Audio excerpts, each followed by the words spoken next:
Bienvenue dans Pêche Passion. Alexandre Levoire est responsable de la promotion de la pêche au comité départemental du tourisme de la Somme. Il nous invite à une partie de pêche au swim feeder. La recette de la semaine est aussi surprenante et audacieuse que savoureuse et tout en finesse. Il s'agit de la crépinette de saumon au lard et au chou tendre, un véritable délice.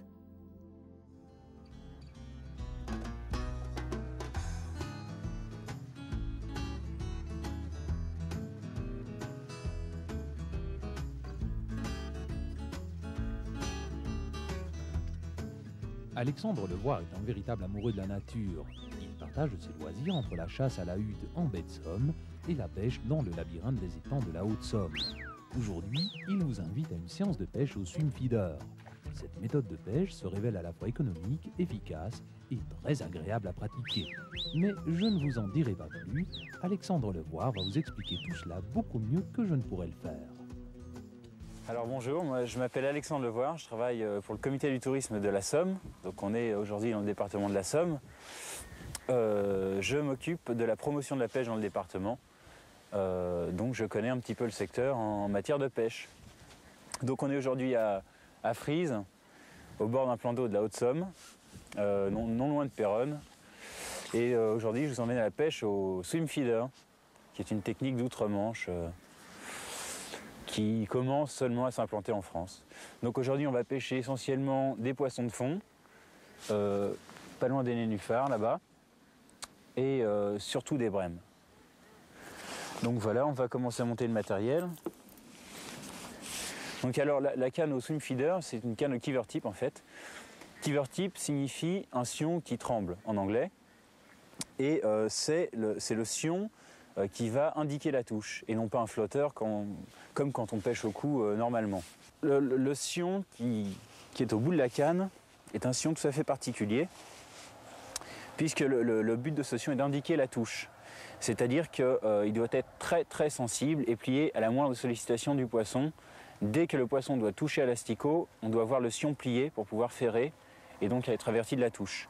Donc le sion est très très important en matière de pêche au kiver tip. Et ce qu'il y a, il faut très très bien le choisir. Quand on pêche au cou de façon classique, on choisit avec beaucoup d'attention son flotteur, sa ligne. Et bien dans ce cas-là, ce sera le sion qu'il faudra très bien choisir en fonction du secteur de pêche. Alors aujourd'hui, on va pêcher dans un plan d'eau qui est très calme, animé par un petit courant de Somme qui passe pas très loin. Mais ce qu'il va falloir, c'est que le sion indique bien la touche et il n'y a pas de courant, donc un sion très très sensible aujourd'hui. Alors que celui-là, par exemple, sera beaucoup plus raide et on le destinera à des pêches en courant violent.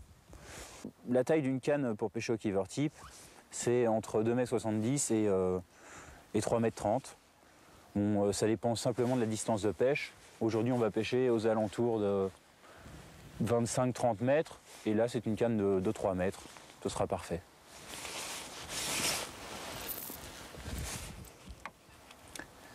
Donc voilà, le fil qu'on utilise est un fil de 13 centièmes, puisqu'aujourd'hui il n'y aura pas, je pense pas, de brème énorme. On prendra des brèmes qui font 500-600 grammes, donc le bas de ligne n'excédera pas 10 ou 12 centièmes, donc un 13 centièmes en corps de ligne suffira parfaitement. Donc c'est un fil spécial anglaise. La seule chose qu'on pourrait peut-être lui demander, c'est qu'il ne coule pas, qu'il ne soit pas trop dense. Parce qu'un fil trop dense, comme on pêche en plombée en fait, la pêche au kiver tip c'est une pêche sur le fond en plombée, le fil va s'écraser sur le fond tout le long de la bannière, ce qui peut causer des dommages, il y a des obstacles notamment. Donc un fil anglaise, mais éviter les fils trop denses quand même.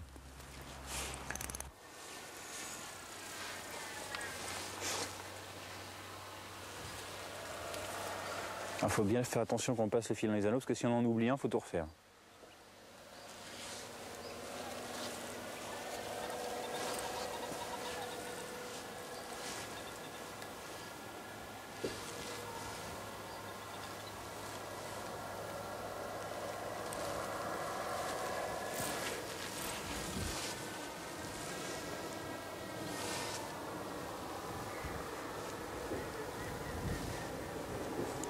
Alors là, on peut en profiter pour dire que la peinture jaune sur le bout du sion, c'est uniquement pour bien visualiser les touches et le bout du sion, puisque vous allez voir que le sion va se confondre au niveau visuel dans l'eau, dans les plantes, et il faut qu'on distingue bien le sion d'une branche ou d'autre chose.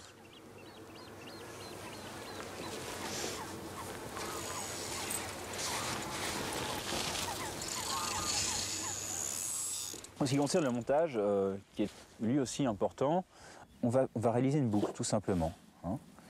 Une boucle tout à fait classique de 7-8 cm, mais qu'il faut quadrupler pour que la boucle ne coulisse pas pendant la partie de pêche, ce qui causerait la mort du montage, si on peut dire. Voilà, donc on l'a quadruplé. Donc c'est une boucle qui va faire à peu près 7 ou 8 cm. Voilà. Donc, avant de serrer un nœud quelconque, il faut le mouiller.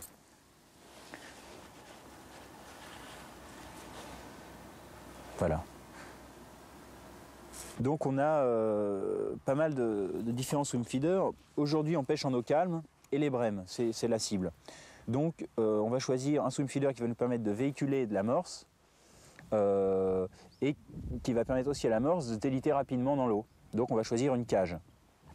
Les autres swim feeders ne permettront pas de mettre de l'amorce et la tiendront prisonnière trop longtemps. Donc on va choisir une cage de ce type-là.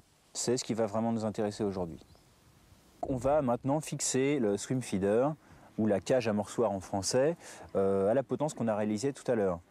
Donc on va utiliser pour ça un émerillon qui va nous permettre en cours de partie de pêche de changer la taille du feeder. Si les poissons sont plus ou moins nombreux, on verra comment la partie de pêche va évoluer. Pour fixer l'émerillon, on va donc, à la potence, on va passer la boucle dans l'œillet de l'émerillon et repasser l'émerillon en entier de façon à former un nœud à tête d'alouette. Bon, un nœud tout à fait classique que tous les pêcheurs connaissent. Voilà. Maintenant, on va pouvoir fixer un feeder sur l'émerillon. Voilà. Et bien refermer l'émerillon. Ce qui nous permettra, en cours de partie de pêche, de changer de feeder si on en a besoin. Donc voilà la ligne telle qu'elle se présente pour l'instant. Maintenant, on va réaliser le bas de ligne.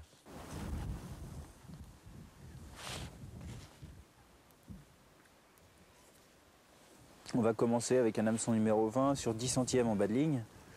Et on verra comment vont réagir les poissons. S'ils sont un peu délicats, on mettra peut-être un 22. Mais je crois qu'on va rester en 10 centièmes parce que c'est essentiellement des brèmes.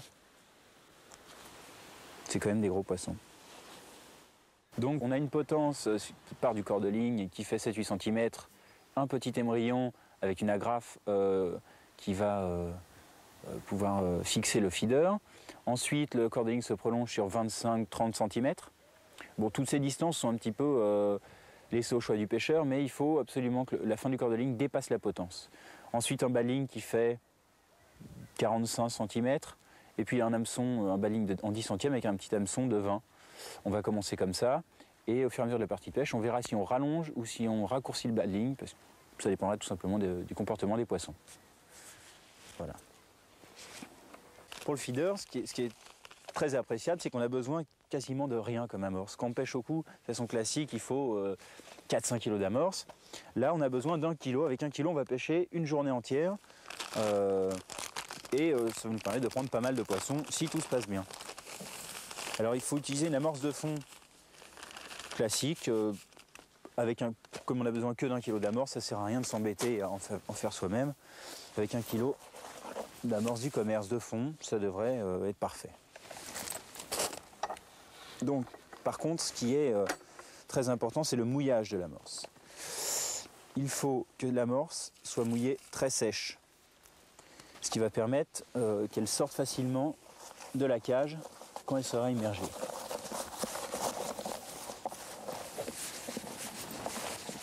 On sait qu'on a des brèmes à attraper aujourd'hui et il y a quelque chose qui marche très très bien pour les brèmes, c'est une amorce de couleur un petit peu jaune. Voilà, ce qui devrait largement suffire. on n'a pas beaucoup de préparation à réaliser, donc on va y porter un soin vraiment particulier en la tamisant.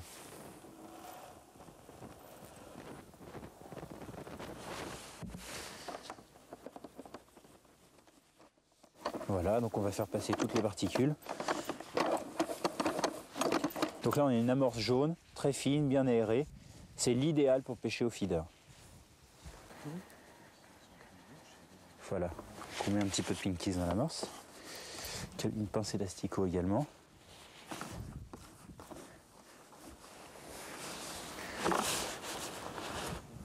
Donc voilà, une belle farine à brème garnie d'asticots. C'est l'idéal. Alors on va procéder à l'amorçage de départ. Alors, quand on pêche au cou à l'anglaise, on fait des boules avec les mains qu'on envoie sur la place qu'on va pêcher. Au feeder, on va amorcer avec le feeder. Donc, sans pêcher, on pince de l'amorce dans le feeder et on va projeter le feeder sur le cou comme si on pêchait. Et au bout de 30 secondes, on remontera la canne en ferrant un coup sec pour laisser l'amorce à l'endroit où on va pêcher. Et on va procéder à cette façon de faire pendant 5 minutes, 10 minutes. Ce sera l'amorçage de départ. On va commencer à conditionner le poisson au bruit du feeder qui tombe dans l'eau.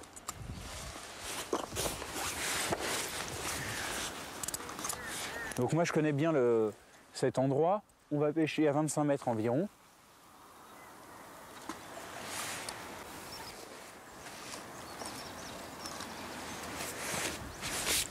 On est juste avant une tache de nénuphar qui s'avance, qui est un véritable repère à poissons. Les poissons trouvent dans les nénuphars l'abri, la nourriture et sont en sécurité. On va attaquer la pêche à proprement parler. Alors, on va mettre un asticot pour commencer, pour essayer de prendre quelques petits gardons. Une fois que l'èche est mise sur l'hameçon, on garnit le feeder. Alors ça ne sert à rien d'écraser comme un fou, on pince simplement de l'amorce dedans, on lance sur le cou.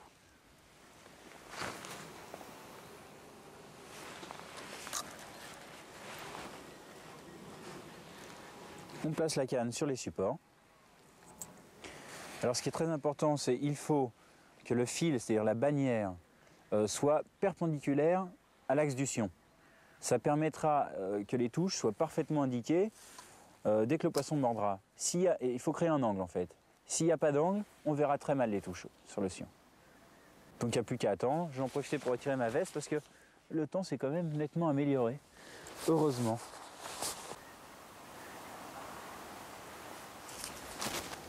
Ah, voilà le premier poisson. Regarde la canne, la courbure de la canne. La courbure de la canne.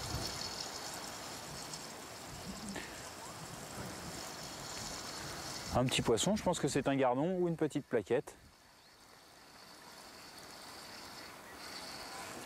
C'est un beau gardon.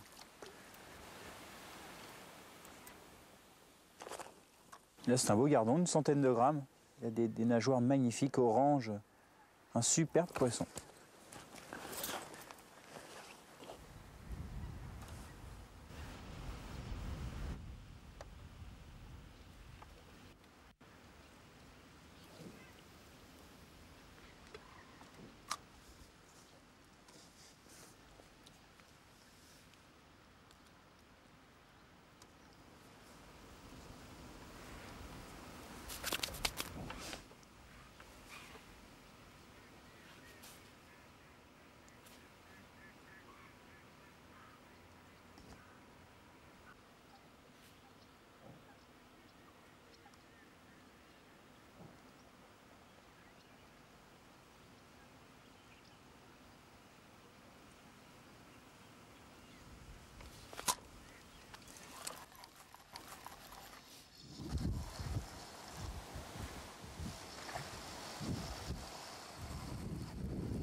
C'est un rotangle.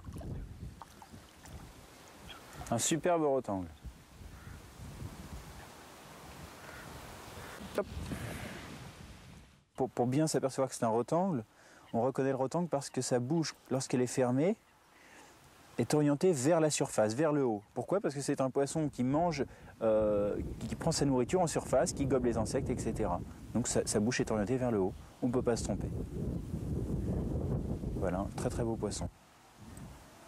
La nageoire anale aussi est tout à fait particulière. Elle est carrée, presque rectangulaire, alors que pour un gardon, elle est beaucoup plus fine, plus effilée. C'est vraiment magnifique. Le rotangle est vraiment un superbe poisson. Allez.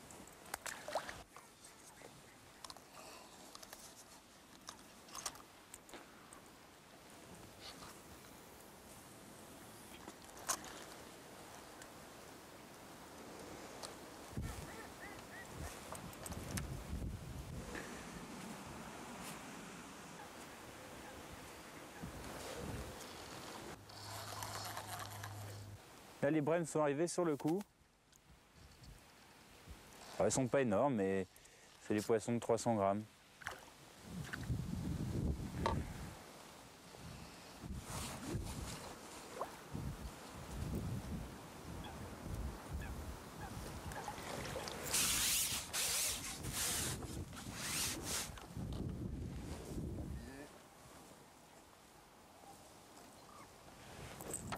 Voilà.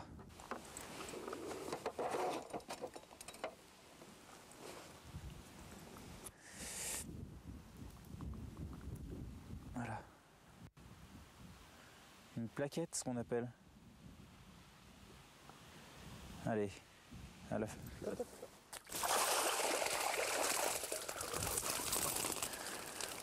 Et ben voilà. Le résultat d'une partie de pêche au kiver. On n'a quand même pas eu beaucoup de chance parce que les conditions n'étaient pas très bonnes puisqu'il y a eu un changement de temps depuis hier. Et malheureusement, des brèmes comme ça, on aurait dû en faire une bonne cinquantaine et des plus grosses, etc. Enfin voilà le résultat, avec quelques centaines de grammes d'amorce et un tout petit peu d'asticot, on a réalisé quand même une pêche sympathique qui aurait pu être meilleure. Malheureusement, c'est comme ça, on ne choisit pas toujours. On va les remettre à l'eau.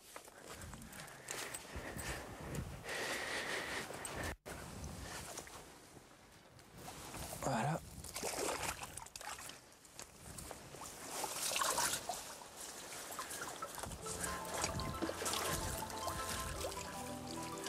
Pas un seul mort, ça c'est très bien.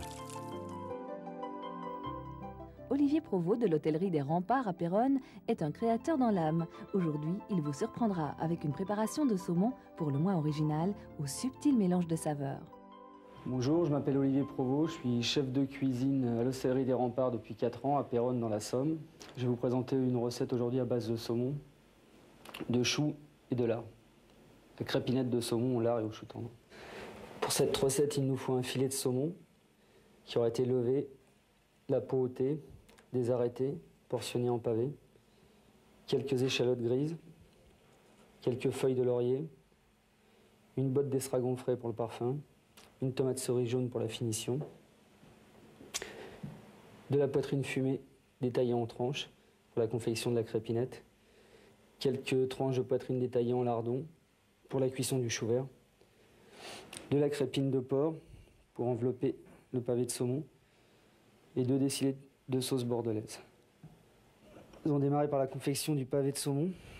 Nous allons inciser en portefeuille qu'on rentre sa lame au centre et on incise sans aller au bout. Ensuite, j'ajoute ma tranche de poitrine fumée.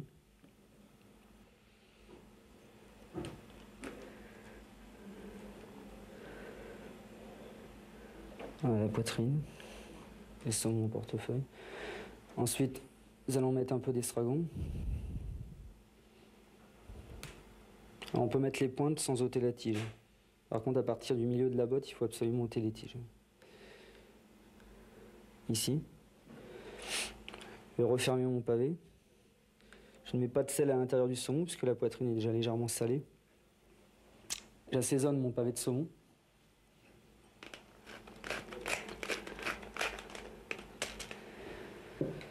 Poivre du moulin.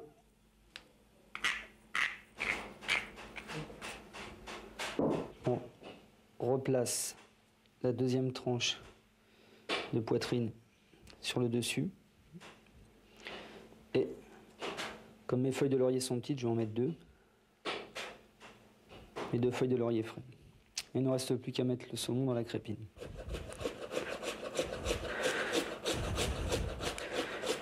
J'émince mon chou très fin.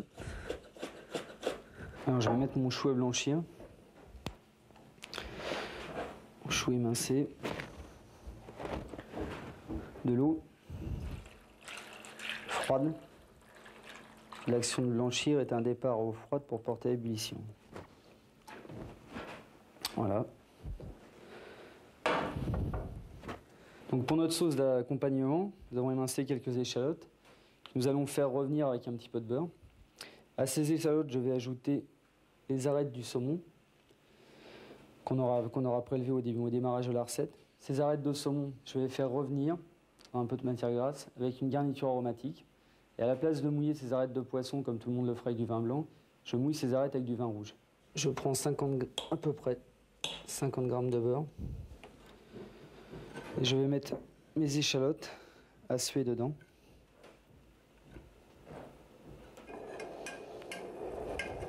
Pendant qu'elle sue, je peux déjà mettre quelques grains de poivre qui vont servir à donner un petit peu de piquant à la réduction.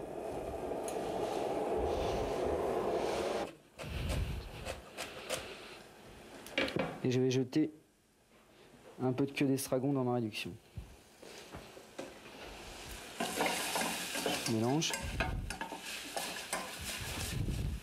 Pour ajouter mon vin rouge dans la réduction.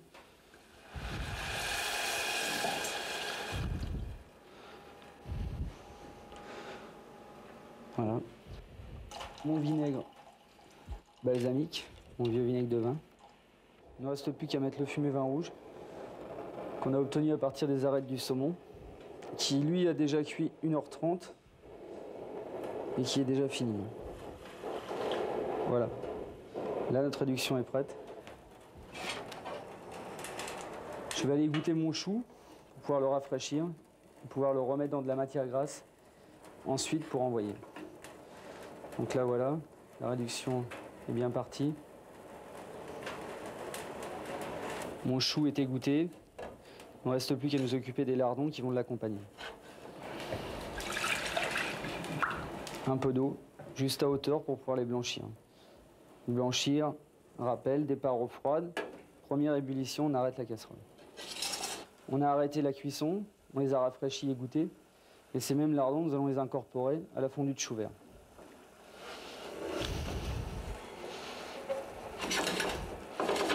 Voilà. On va beurrer notre fondue. On incorpore le beurre en petites parcelles. J'ai lancé ma poêle Tefal avec, on va dire, 50 g de beurre, 2 centilitres d'huile, pour éviter que mon beurre ne noircisse. Et là, je vais saisir mon pavé de saumon, côté feuille de laurier, et voilà. Et là, j'en profite, mon saumon à retourner pour remettre un petit tour de moulin, sel et poivre, sur le derrière.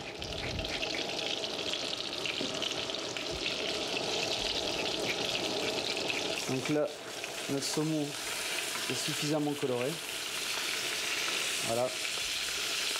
Donc à partir de ce moment-là, 10 minutes de finition de cuisson au four, à four chaud, 200-250 degrés.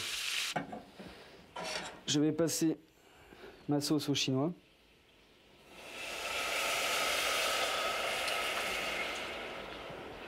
Voilà. En ce temps-là, notre pavé de saumon finit de cuire.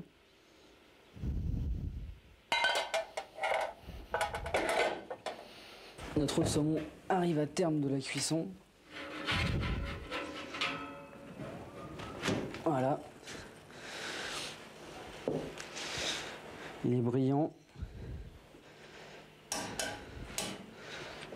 Il reste moelleux. Comptez 10 minutes de cuisson pour un pavé comme ceci. Nous allons centrer notre chou vert au milieu de l'assiette.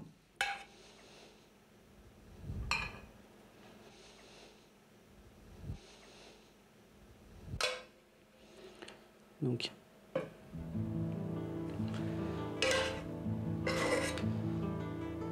légère petite touche sur l'assiette. Voilà.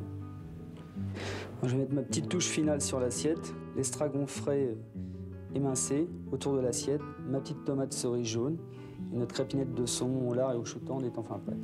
Bon appétit.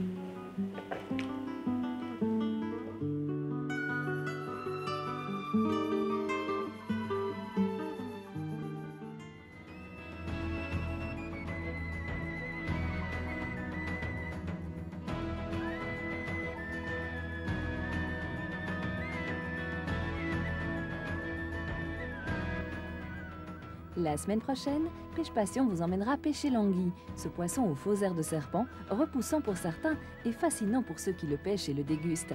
Gardons la pêche.